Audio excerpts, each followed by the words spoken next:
This series of videos demonstrates the step-by-step exercises which are included in each Parabuild installation, including the free trial version.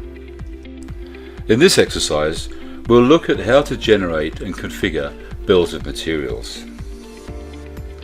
Open the Sheets Manager and right-click on the bill Position List Classic. Then choose Modify Settings from the list. In the Settings window, modify the setting output type to regular text, and then click OK to close the window. Then double-click with the mouse on the bill Position List Classic. This will produce a text file which some ERP software will be able to read. We'll now add a different type of bill to the Sheets Manager. Again, right-click on the bill Position List Classic and choose Add Another Bill from the list. From the Adding a Bill drop-down, select Position List Plates and click OK. The new Plates bill is now listed in the Sheets Manager.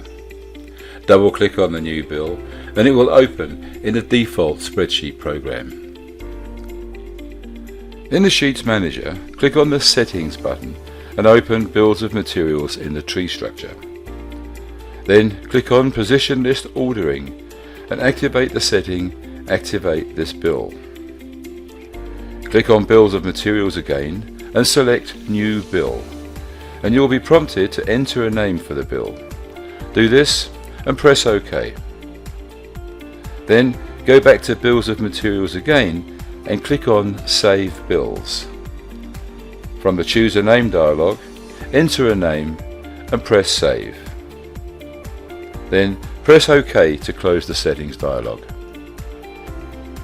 There are other exercises with each Parabuild installation, and if you'd like to try these yourself, there's a free Parabuild trial available on our website.